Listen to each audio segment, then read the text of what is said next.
From 5G iPads to 32 core Macs, there's a lot of rumors swirling about future Apple devices. Let's dive in. Stick around.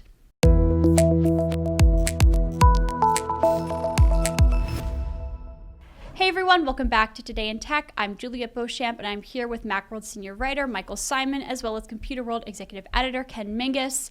So, Ken, Mike, first of all, thank you, of course, as always, for joining. And I want to first touch on these 5G iPads. And Ken, I'm going to go to you. So, obviously, Apple just came out with the first 5G iPhones, and that's huge. It seems like the natural next step for an Apple 5G device would be a 5G iPad. So, can you tell us a little bit about those? Yeah, thanks, Julia. Well, what prompts this? Johnny Evans had a blog post on CW on Computer World a few days ago, a couple weeks ago, talking about this. I was actually sort of surprised to see that Apple would be moving so quickly to put 5G in an iPad. I mean, it's natural that it do so, but given the fact, as you just said, that the iPhone 12 just came out, and also given the fact that 5G is still rolling out in different permutations around the country, it's a bit of a surprise. But we are talking, 3, 6 months down the road. And I think it does make sense because Apple has been trying with mixed success, I think, to sort of pitch the iPad as a more enterprise worthy device. And certainly, building in 5G access into it would make computing on the go, a lot easier for a lot of people. Again, assuming they're in an area that's served by 5G. Um, I'll be surprised, to see it show up in the iPhone. Mike and I were just talking about this a little while ago. Um, I mean, we're talking about 5G, and I was talking about whether or not Apple's going to do 5G as part of the system on chip, et cetera, et cetera. We don't think that's going to happen for a couple of years, so I assume this will be Qualcomm's 5G. But it would certainly be a big advance for the iPad. I guess. I mean, it's 5G. It depends on where you live. It depends on what plan you have. It depends on et cetera, et cetera, et cetera. Yeah, sure. It's logical. I'm sure it'll be there in the next upgrade because I don't think Apple's going to wait another 12 to 18 months, particularly in the Pro, to add 5G because that's the buzzword. That's what people want, and they've already proven that they can do this without increasing costs, without affecting battery life, the things that are important to these mobile devices. So yeah, I'm sure it's coming. Will it be a watershed moment for the iPad? No, it's just another thing that it needs. There's a lot that Apple needs to do to the iPad. I mean, sure, you can say 5G is one of those things. I don't think a faster mobile network is going to solve the problems that ail it. I don't think anyone's using an iPad and saying, "Man, everything's perfect," but this LTE is just so slow. I don't think so. No, I don't think the lack of 5G is what's holding back iPad use. I agree. We've talked about this before that Apple certainly has taken some steps with the iPad OS to try to make the iPad more enterprise-y. And you're right, 5G is sort of like table stakes at this point for new devices. I do. It's one more building block. Yeah, Is it sure. gonna spur millions of people to buy iPads all of a sudden? No. But if you don't have it, you don't want to wait until 2022 or 23 to put it in there. So it makes perfect sense that it's going to show up.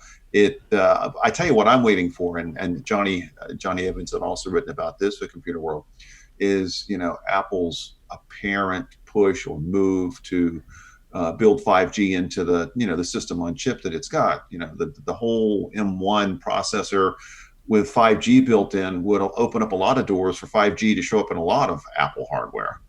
Yeah, the Mac. It's funny with these M1 chips. All of a sudden, the Mac is not only the fastest Mac Apple has ever made, one of the fastest PCs that you can get at that price range, but it's way more attractive than the iPad right now because it does all the things that you need it to do, with the exception of touch.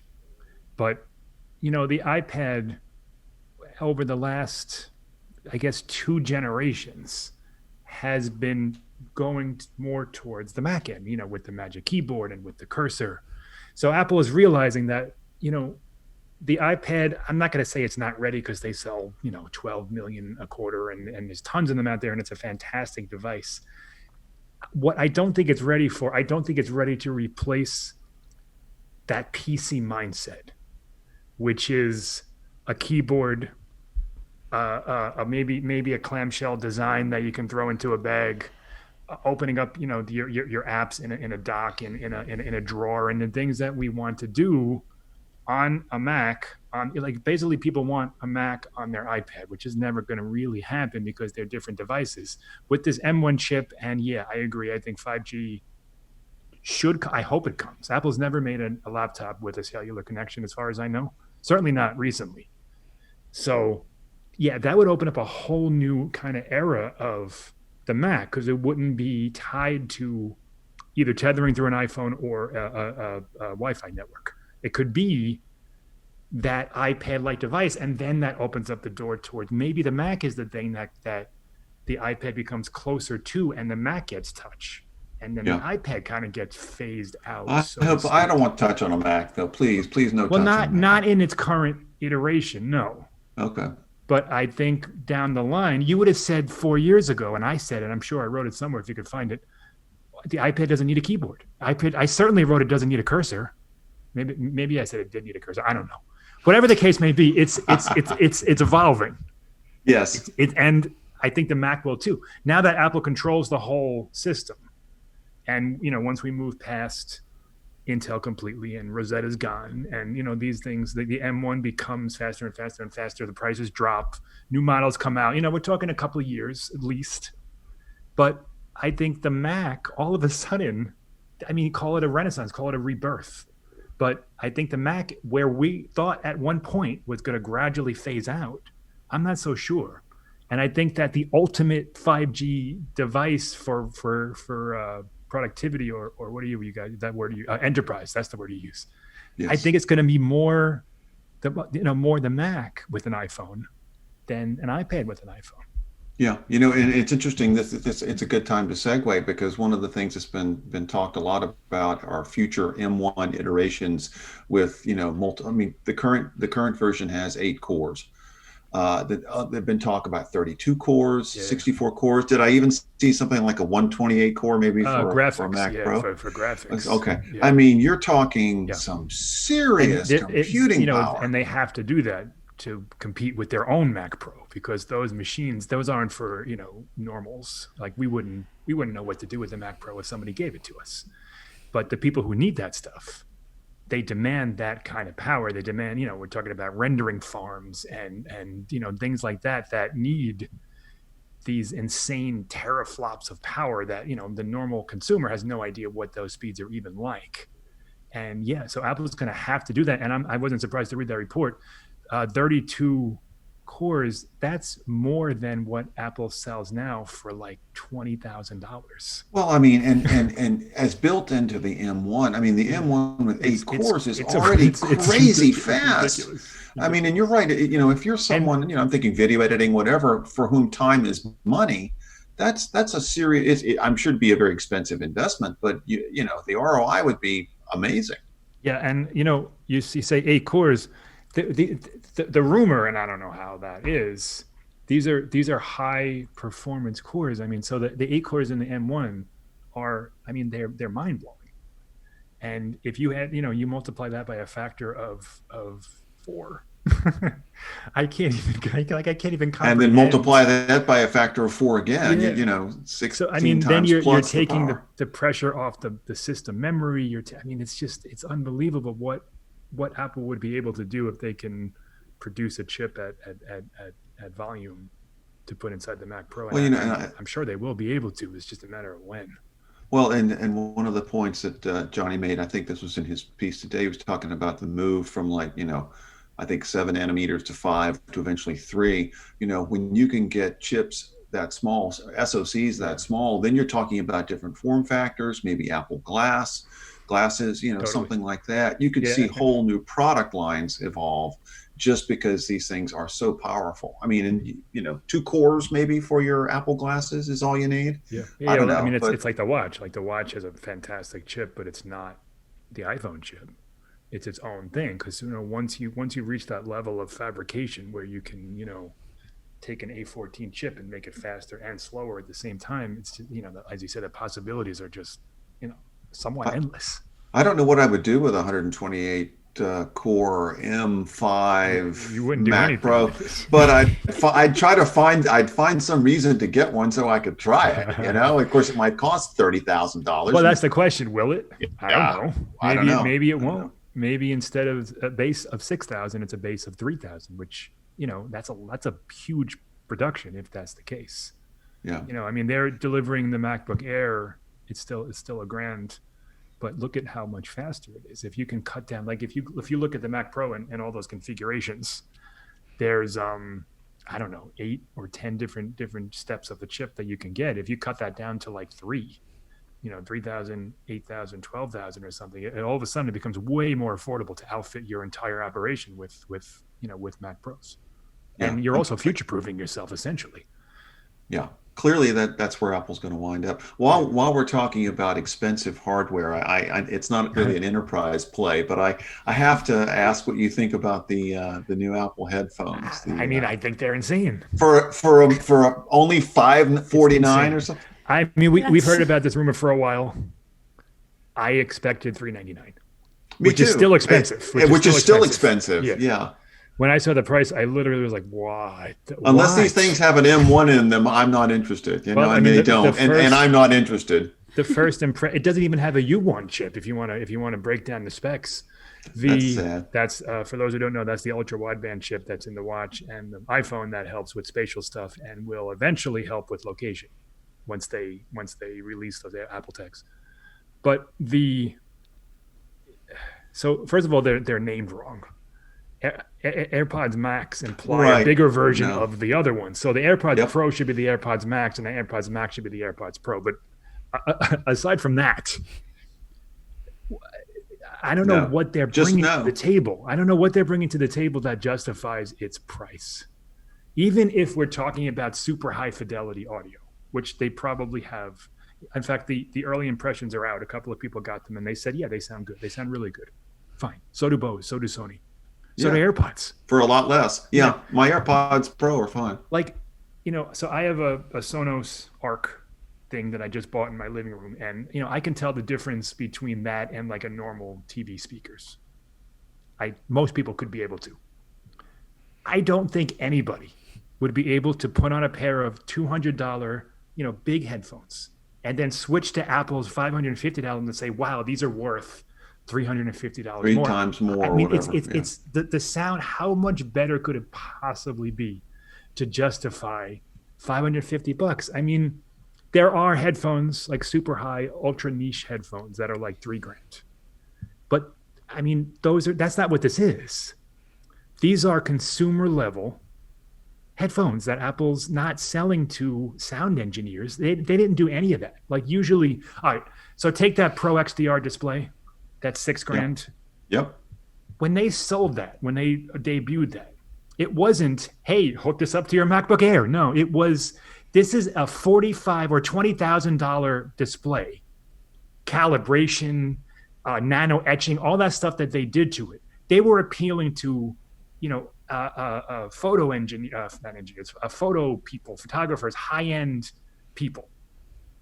These headphones are headphones. That's it. They're AirPods. Yep.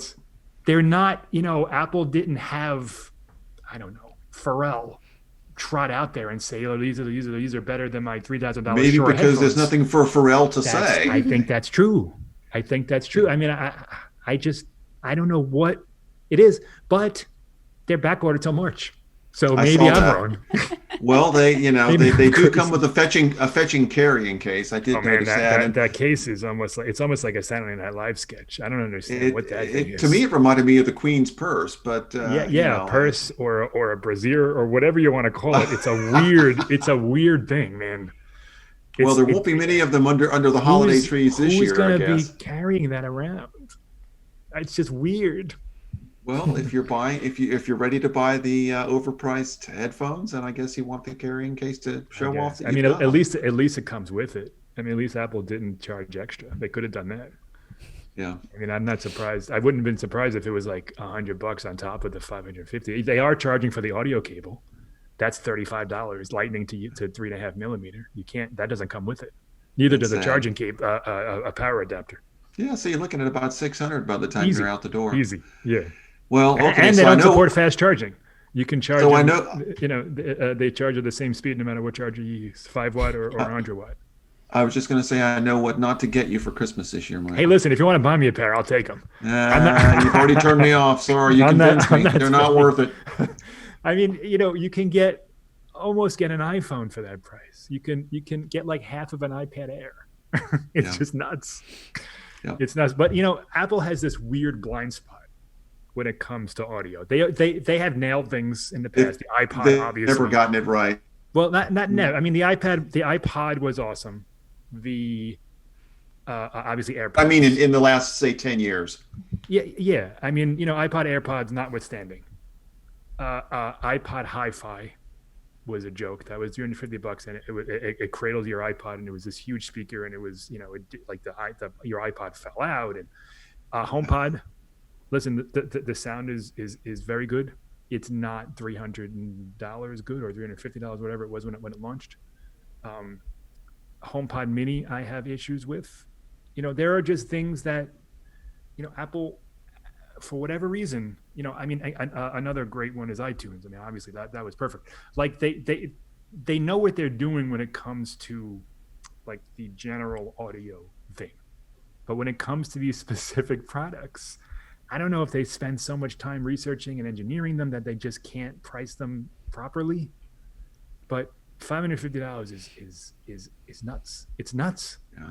But they're going to sell because they're Apple. Yeah. There's not even an Apple logo on them. I know, how come? Where's the embossed Apple logo? So If Juliet, I'm wearing $550 on my head, I want people to know it. Damn it! You're damn right. So Juliet, I think back to your original question. Yes, on 5G iPads. Yes, on multiple core M1 chips down the road, and I guess it's at least 2 thumbs down for the headphones. From Michael I mean, and I. hey, listen, if you want to buy one and you have the money, go ahead. And let us know. Yes, let us know if they're amazing. Yeah, sure. And maybe they are. Maybe they're transformative, and I'm crazy. But I don't know. Like, all right, AirPods are expensive, but I understand the value there. You're getting that ease of use setup. You're getting really comfortable earbuds. You're getting the noise canceling, and it's $250, which isn't outlandish. You can get Powerbeats Pro for $200. I mean, there are things in that price range, Beats and Bose, and they're around there.